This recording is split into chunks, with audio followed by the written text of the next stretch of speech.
Shalom, salam sejahtera untuk kita semua. Kabar baik pada hari ini adalah berasal dari Afrika Barat, di mana seorang yang bernama Julius, dia katakan bahwa karena pandemi COVID-19 ini, maka gereja Advent yang berada di Afrika Barat mendapatkan kesempatan untuk mengisi program-program rohani di stasiun televisi nasional. Kemudian seorang yang bernama Kedrick, dia katakan, saya berdoa meminta kebangunan rohani secara pribadi, dan Tuhan telah menjawab doanya dengan program 100 hari berdoa. Saudara-saudara, kita berjumpa lagi dalam program 100 hari berdoa. Saya harap Anda semua dalam keadaan sehat dan diberkati oleh Tuhan. Saya ajak kita semua untuk berdoa. Kita satu dalam doa. Bapa di sorga, kami bersyukur Tuhan oleh karena Engkau baik dalam kehidupan kami. Sebelum kami membawa doa-doa kami kepadamu, kami rindu untuk mendengarkan firman-Mu. Berfirmanlah ya Allah, kami siap mendengar. Dalam nama Yesus kami sudah berdoa. Amin. Baik saudara-saudara, pasukan perdamaian Allah atau God's Peace Corps. Dan kita pun masih melanjutkan pembahasan kita dalam kitab Injil Matius. Khususnya Matius pasalnya yang kelima, di mana ada ucapan-ucapan bahagia yang kita sudah bahas pada beberapa pertemuan di minggu yang berjalan ini. Dan saat ini kita akan bahas di dalam Matius pasalnya yang kelima, ayatnya yang ke-9. Firman Tuhan berkata, berbahagialah orang yang membawa damai, karena mereka akan disebut anak-anak Allah. Saudaraku yang kekasih, di dalam Tuhan kita Yesus Kristus, apa arti kata pembawa damai? Di dalam teks Yunani, kata pembawa damai diterjemahkan sebagai eirenepoios atau dapat diterjemahkan sebagai peacemaker atau pembuat damai. Arti yang lebih dalam untuk ayat ini adalah kata pembawa damai ini bukan hanya sekedar pembawa damai, tetapi dia lebih kepada pembuat damai. Nah, saudaraku yang kekasih, dunia, tempat di mana kita hidup saat ini, sudah semakin jahat. Tidak dapat dipungkiri, kasih kebanyakan orang menjadi semakin tawar. Sehingga kalau kita melihat konflik pertikaian antar manusia, sehingga Matius 24 ayat 12 mengatakan bahwa kasih kebanyakan orang menjadi tawar. Kita lihat bukan hanya di kalangan keluarga, antar kelompok ya, antar suku, antar agama, sampai antar bangsa ya. Dan paling menyedihkan adalah keributan yang terjadi di tengah-tengah sebagai anak-anak Tuhan. Dan ini menjadi tantangan bagi kita sebagai orang-orang percaya. Di dalam ucapan bahagia yang Yesus telah ungkapkan di dalam Matius pasal yang kelima ini dikatakan memberikan satu panggilan kepada kita untuk menjadi pembawa damai. Nah, saudaraku yang kekasih, banyak orang berpikir ketika ia disakiti, orang lain inilah yang berdosa. Ketika ia disakiti, maka orang yang menyakiti yang apa? Yang berbuat dosa. Padahal ketika kita membenci orang tersebut, kita pun menjadi serupa dengan orang yang menyakiti kita. Hal yang sama terjadi atau imbas yang sama terjadi kepada kita. Nah, Tuhan dia menghendaki agar kita sebagai anak-anaknya mempunyai sifat dan karakter yang sama dengan pencipta kita. Kita diajak untuk menjadi anak-anak Tuhan yang memiliki karakter yang ingin mengampuni orang yang bersalah kepada kita. Apakah kita masih ingat peristiwa Golgota saat mana Yesus sudah berada di kayu salib? Perwira Roma, tentara-tentara Roma telah berada di sana, dan saat dia sudah disalibkan, kata-kata yang keluar dari mulut Yesus adalah, "Ya Bapa, ampunilah mereka, karena mereka tidak tahu apa yang mereka perbuat." Apakah kalimat yang Yesus telah sampaikan di kayu salib ini boleh menjadi satu pengalaman untuk kita? Saat kita mungkin tersakiti, saat kita mungkin dikhianati, kemudian pikiran atau perasaan yang ada dalam kehidupan kita mau melakukan, Tuhan ampuni mereka karena mereka tidak tahu apa yang mereka perbuat. Dan ini yang Yesus rindu untuk kita lakukan sebagai pengikut pengikut Kristus. Saudaraku yang kekasih, bisakah kita bayangkan jika Tuhan kita mendendam karena perbuatan kita yang senantiasa menyimpang dari hari ke hari, dari waktu ke waktu? Pastilah ada jutaan alasan agar kita bisa dibuang dari hadapannya. Tetapi Yesus kita tidak demikian. Sedalam apapun pelanggaran kita, ya, sekotor apapun perbuatan kita, saat mana kita datang untuk memohon pengampunan dosa, Dia akan mengampuni kita. Dan inilah karakter yang Yesus ingin kita lakukan. Di dalam Ibrani pasal yang ke-12 ayat 14, firman Tuhan berkata, "Berusahalah hidup damai dengan semua orang dan kejarlah kekudusan, sebab tanpa kekudusan tidak seorang pun akan melihat Tuhan." Saudaraku yang kekasih, di dalam ayat ini mengatakan sebagai orang percaya, kita harus berusaha hidup damai. Kita harus berusaha hidup damai dengan semua orang. Bukan hanya di dalam ruang lingkup keluarga, bukan hanya di dalam ruang lingkup sesama rekan kerja, ruang lingkup di mana kita melayani.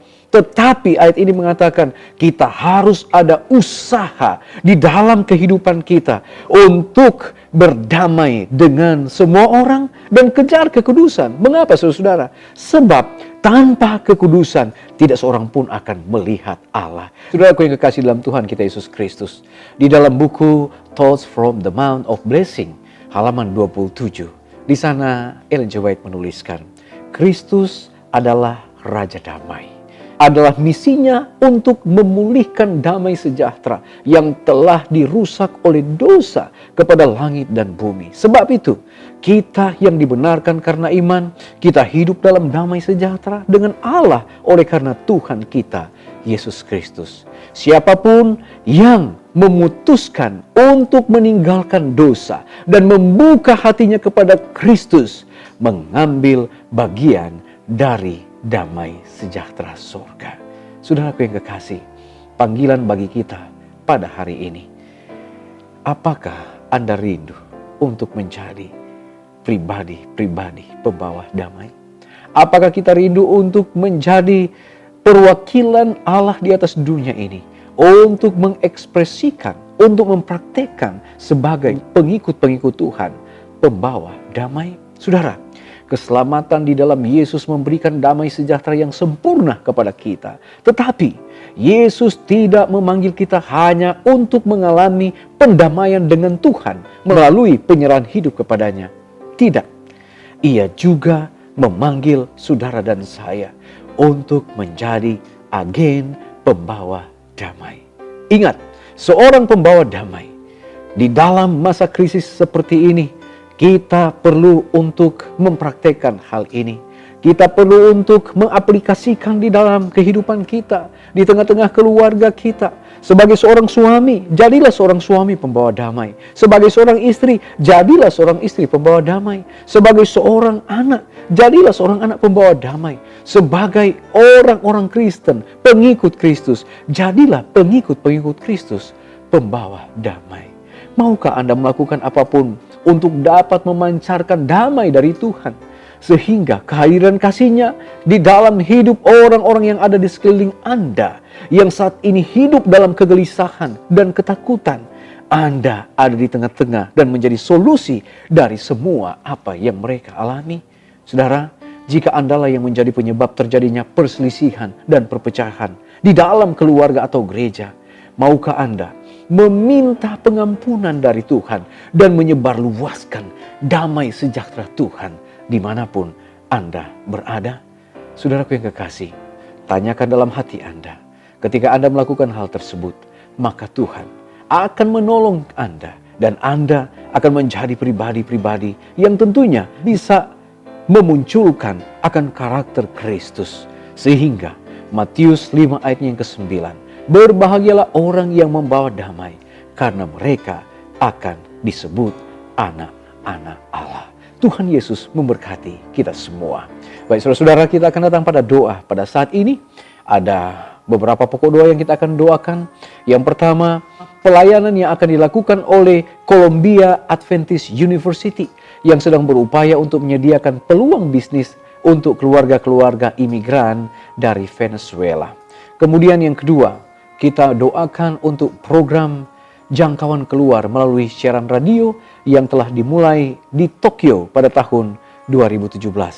Ya, kita berdoa untuk Mission to the Cities Spokane yang sedang berupaya untuk memperbanyak jumlah pusat pengaruh di perkotaan atau Urban Center of Influence agar itu bisa berkembang dengan baik dan itu akan terus berjalan di Washington, Amerika Serikat. Baik saudara-saudara, mari kita datang kepada Tuhan, kita bawa doa-doa kita untuk memohon Tuhan kiranya akan menjawab setiap doa dan permohonan kita saat ini. Kita satu dalam doa. Bapa di sorga, kami bersyukur untuk waktu yang Tuhan berikan. Kami boleh merenungkan firman Tuhan.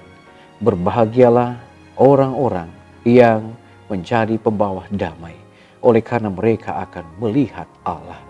Bapa di sorga, tolonglah kami, agar kami boleh menjadi anak-anak Tuhan, yang boleh membagikan kabar keselamatan. Kami pun boleh menjadi pembawa damai, dan kami boleh menjadi berkat dimanapun kami berada, baik di tengah-tengah keluarga, di tengah-tengah jemaat, di tengah-tengah masyarakat, bahkan dimanapun kami berada, kami boleh menjadi pribadi-pribadi pembawa damai. Bapa di dalam kerajaan sorga, kami mau berdoa untuk salah satu usaha yang sementara dilakukan oleh Columbia Adventist University. Biarlah Tuhan akan memberkati akan usaha-usaha yang mereka lakukan untuk lebih mengembangkan akan setiap upaya-upaya yang mereka coba untuk bagikan bagi para mahasiswa, bahkan usaha-usaha untuk pengembangan dari universitas tersebut. Biarlah lewat universitas ini boleh menjadi berkat untuk pengembangan akan ilmu bukan hanya kepada mahasiswa, tetapi bagi masyarakat, bagi negara yang ada di sana. Bahkan daripada itu Tuhan, lewat universitas ini boleh membawa jiwa-jiwa untuk dimenangkan bagi Tuhan. Kami juga berdoa ya Tuhan untuk pekabaran yang dilakukan lewat Radio Advent yang sudah dimulaikan di kota Tokyo, Jepang pada tahun 2017. Biarlah lewat radio Advent yang berada di Tokyo ini, pekabaran-pekabaran Injil boleh disampaikan dan boleh memberikan pertobatan bagi jiwa-jiwa yang lapar dan haus akan kebenaran. Bapa di dalam kerajaan sorga, kami juga mau berdoa saat ini, biarlah Tuhan akan memberkati akan setiap usaha-usaha yang dilakukan di Washington, Amerika Serikat. Lebih khusus ya Tuhan, di mana mereka saat ini berupaya untuk menjangkau juga mereka yang belum mengenal kebenaran. Terlebih ya Bapa, biarlah Tuhan akan selalu memberikan berkat-berkat sorga agar upaya-upaya yang dilakukan oleh umat-umat Tuhan di sana boleh berjalan dengan baik dan semuanya hanya dilakukan untuk kemuliaan bagi nama Tuhan saja. Terima kasih Bapa untuk peristiwa yang terjadi sehubungan dengan banjir yang terjadi berulang kali di sana. Kiranya juga Tuhan akan berkati umat-umat Tuhan yang terdampak dengan situasi ini. Tuhan akan tolong sehingga mereka memiliki jalan keluar. Mereka boleh mendapatkan ketenangan, perlindungan, dan damai sejahtera yang berasal daripada Tuhan. Kami berdoa Tuhan untuk situasi pandemi COVID-19 yang masih terus terjadi saat ini. Tuhan akan bantu sehingga akan ada jalan keluar bagi umat-umat Tuhan yang telah terkontaminasi. Tuhan berikan kesehatan, kesembuhan yang tentunya berasal daripada Tuhan. Lebih daripada itu, biarlah Engkau berikan kepada kami berkat kesetiaan. Walaupun dalam situasi ini, kami tetap berserah, berlindung, dan berharap hanya kepada Tuhan saja. Terpujilah Engkau ya Allah, dengarlah doa kami, ampuni dosa kami. Dalam nama Yesus kami sudah berdoa. Amin. Baik, saudara-saudara, demikianlah pertemuan kita pada saat ini. Saya percaya kita semua telah diberkati oleh Tuhan. Tetap semangat, biarlah kita akan terus berdoa. Mari berdoa, kita tidak berdoa sendirian. Tuhan Yesus memberkati kita. Kita akan jumpa lagi pada besok hari. Amin.